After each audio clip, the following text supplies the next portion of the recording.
Okay, first off, let's give a shout out to Aristarchus of Samos, one of those ancient Greek guys who was way ahead of his time, more than 1700 years before Copernicus. Aristarchus was saying that the sun was at the center of the universe. Of course, the sun isn't at all at the center of the universe, but neither is the earth, which sure seemed to the ancient Greeks to be true. It seemed like the earth was at the center. Aristarchus also said that the stars were unbelievably far away, and it's quite possible he never really imagined just how far away they really are. Aristarchus said the earth is orbiting around the sun. And so that meant when it's on one side of the sun and you look at a star, then that star is going to be seen from a different angle than when the earth is on the other side of the sun. That's called a parallax. The cheap and easy way to experience what a parallax is to just simply hold one finger up in front of your face. Then keep one eye open and close the other eye. Note the finger's position. Then reverse. Keep the finger in the same place, but close the open eye, open the closed eye, and note where the finger now appears. You can shift back and forth. That shift, that movement, the seeming movement of the finger, you're holding your finger still, but the seeming movement is called the parallax. You can measure that shift to determine how far your finger is from your face based on the position of your eyes. The thing is, the stars are so far away that the stellar parallax that Aristarchus predicted, it can't be seen with the naked eye. So people at that time just shrugged off Aristarchus, and they took the lack of evidence as an argument that said no possible shift means that the earth is not moving. The sun is what's moving. The earth must be at the center since we can't see any stellar parallax. It took a telescope and some very careful measurements to find the parallax of the star that's closest to us. Proxima Centauri is about 25 trillion miles away. That's 4.5 light years. If you're going to travel 25 trillion miles, one way to do it is to circle the Earth 1 billion times. That is a long way to go. If you really want to try this, I suggest you get started soon. That's the nearest star to us. The parallax shift for this star is so small, it's like trying to measure the distance across the face of a dime from about 2 miles away.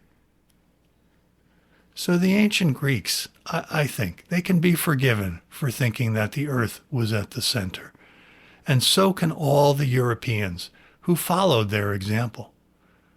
What I find harder to forgive is how the world hung on to this earth is at the center story, and how much trouble they gave to people like Galileo for saying otherwise. That was not cool, in my opinion. The thing is, once you observe the orbits of things like the sun and the moon relative to the earth, you can predict solar and lunar eclipses pretty accurately, even if you do think the earth is at the center of the universe. For making predictions like that, it doesn't matter what you think is at the center. What matters is the relative movements.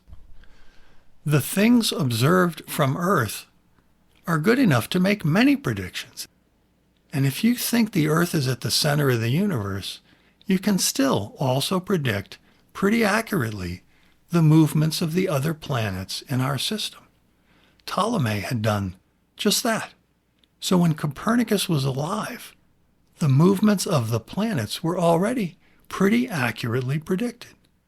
Copernicus never did just look through a telescope and just come to the conclusion that the sun was at the center and not the earth. You want to know what tipped him off?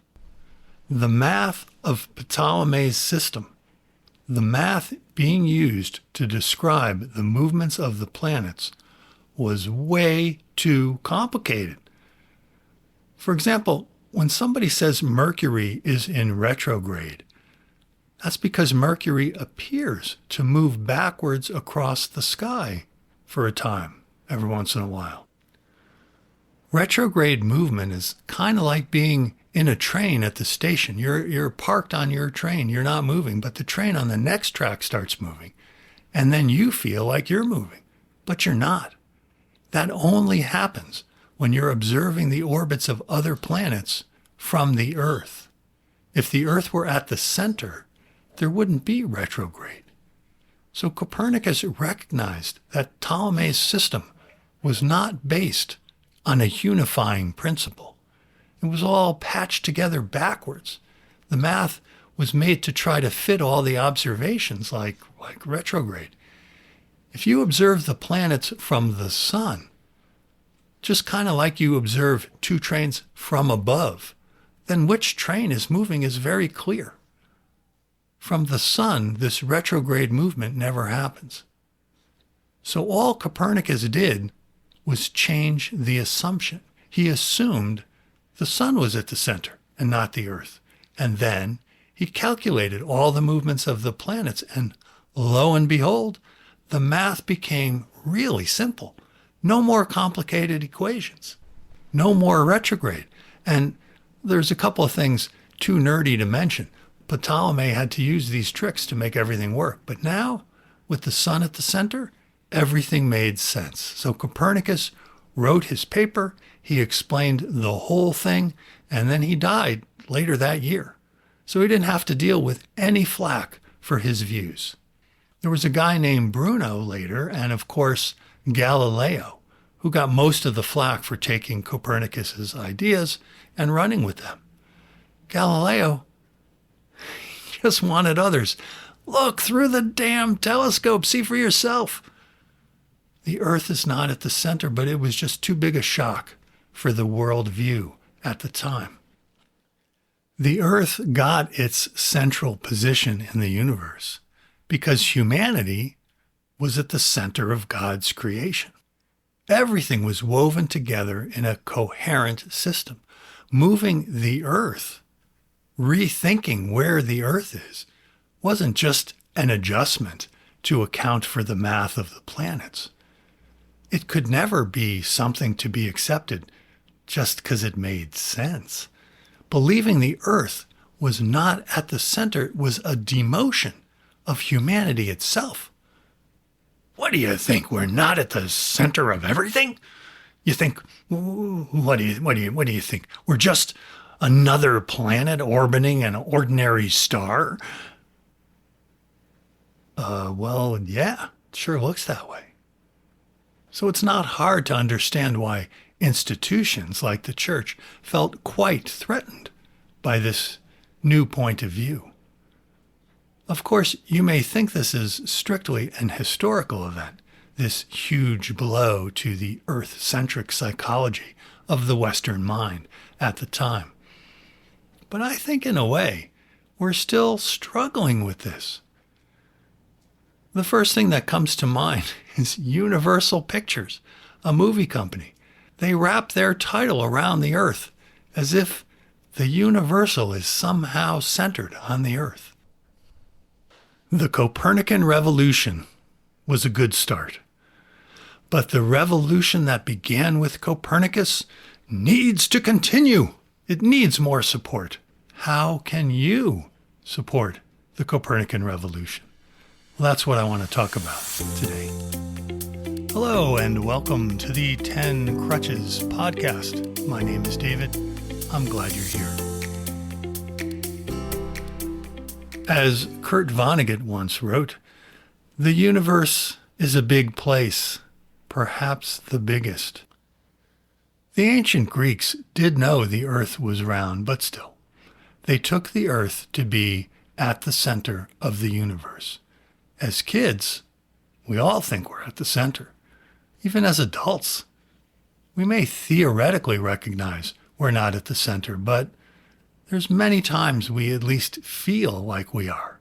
We still, at least at times, act as if we're at the center. The way being at the center shows up these days is that we have come to think that human consciousness can be found completely between our ears. It comes completely from the matter in our brains. We keep looking at the world as if consciousness needs to prove itself to us. Kind of like there's some recent discoveries that plants may be conscious.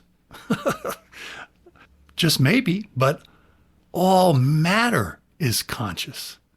From rocks to plants to animals to humans to other forms of life, possibly angels, spirits. There's a whole continuum. I'm going to put a link in the show notes to Itzhak Bentoff's book, Stalking the Wild Pendulum. His book provides an excellent and pretty accessible model of the universe that has consciousness running all the way through it. We have this way of looking at the universe as if we are the only intelligent ones. Somehow it makes sense to us to ask, is there intelligent life on other planets? But we can hardly communicate with the intelligent life that's already on this planet. What do you need, a whale to arrive in a spaceship for us to consider it intelligent? How about an ant colony? All those little ants. Each ant is like a neuron. The intelligence is in the colony as a whole. There is clearly an intelligence in the actions of an ant colony, clearly an awareness. But how is a self-centered human going to communicate with it? Just because we can't doesn't mean the intelligence isn't there. The mechanistic view of the universe, this view that we are made of mindless parts, consciousness-free atoms and molecules, which make consciousness-free proteins, etc., etc. And then, just for us humans, all of a sudden, intelligence just suddenly emerges from this mindless stuff. Alan Watts, he has a great quote, "Shatter the myth of the fully automatic universe where human consciousness and intelligence are a fluke in the midst of boundless stupidity." The boundless stupidity is all this dead matter, all these unintelligent, unconscious atoms and molecules. Well, that's my interpretation of Frankenstein, by the way. I think Shelley was responding to the loss of this pantheistic point of view, the view that all of the universe is alive and intelligent. It was really losing ground in the 1800s when she wrote Frankenstein. It's like she was asking, all right, you think life can come from dead matter? Well, let's imagine a doctor who can pull it off and see how it goes for him when the dead thing comes to life and asks him the same questions that we ask of God. The whole idea of a universe that's made of insentient matter, there's some reasons to believe that this was just a way to escape the idea that an all-pervasive God is watching us all the time. God is omniscient. God sees everyone, sees everywhere. And people just didn't want to be under observation all the time. So we reinvented the myth of the universe and we said, okay, God is not watching us. There is no God. God is dead, but, too bad. I guess then all the rest of the universe is dead as well. And we funny little monkeys that we are the only intelligent ones. Well, this is just as stupid as imagining the Earth is at the center of the universe. It's just as obvious, but in the face of evidence, it's just as stupid. And then fighting to make it true when the evidence suggests otherwise? Well, I'll leave it for you to label what that is. Speaking of Alan Watts, in one of his books, he uses an example of a cat walking by a fence. You're on the other side of the fence, and you can see the cat through a hole in the fence. This is an example of what our limited perception means, the slowness of our perception. It doesn't allow you to see the whole cat at the same time. The cat walks by, but you see the head, and then later on you see the tail, and you might not realize it's all part of one cat. In a similar way, we cannot see, for example, both good and evil at the same time. It takes some training to recognize good and evil are different aspects of the same creature. Another example is birth and death. We forget birth and death are of the same creature. If you've ever studied anything about Jean Piaget, you'll know about the example of the balls of clay. If you've never heard of it, it's totally fascinating. You make two balls out of clay using the same amount of clay, the exact same amount, show them to a child, and if that child's of a certain age, I think the first stage is like 3 or 4, you tell the child, you establish the balls have the same amount of clay, and then you roll one ball out into a log. You don't add anything, you don't take anything away. The child is actually going to believe that since the log looks bigger than the ball, it must have more clay. You cannot argue or persuade a child at this stage otherwise. Their perception is not subject at that time to a rational analysis. It's totally fascinating. As the child grows and they grow out of that stage, they reach another stage, usually around 4 or 5, I believe. And they come to see that the two balls actually do have the same amount of clay, since you didn't add or subtract. But they will still think that the log weighs more than the ball of clay. Even though they'll tell you it has the same amount, they'll tell you also that it weighs more. I think we are all more or less like kids at some stage of human development, and not everyone realizes that tiles and pebbles are sentient beings as well as us. We are not alone in our intelligence, and it's the optical illusion of our perceptions that makes us think that way. It's the way our cognition develops. Just like we thought the earth was at the center. We're like kids insisting that this log has more clay than the ball. We think we have more or better consciousness than anything else in the universe.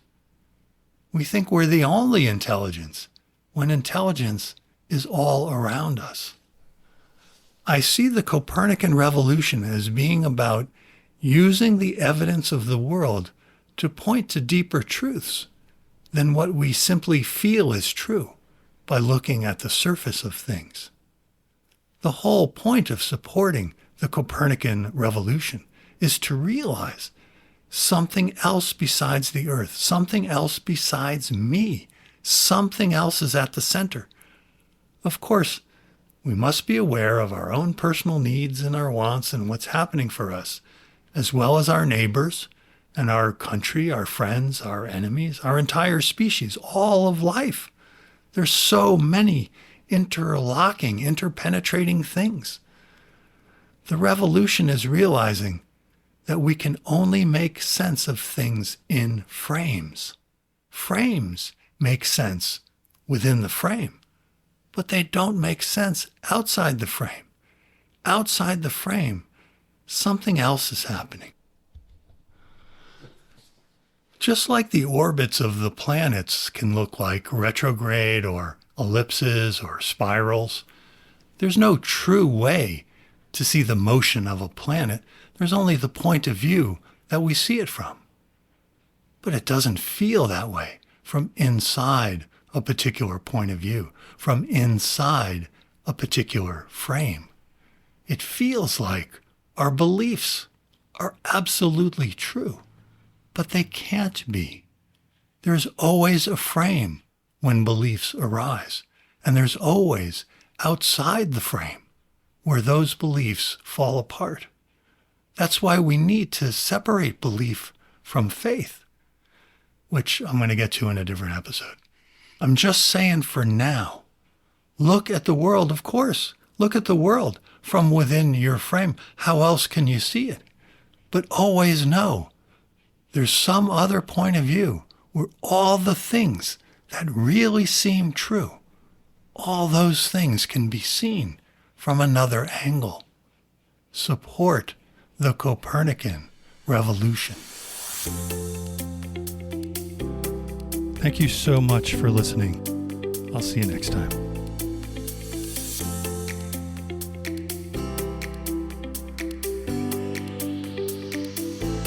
Please visit the home of the 10 Crutches podcast at 10crutches.link.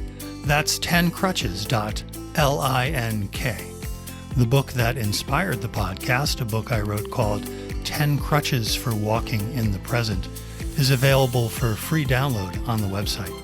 While you are there, please take advantage of 2 ways to contact me. You can send me an email, or you can make a voice recording. If you have a great question, I may be able to use it for the podcast. Also on the website, you can visit the archive to hear any published episode and see show notes for any and every show. Thanks so much for listening. And once again, thanks so much for listening. And I won't say it once again. See you next time.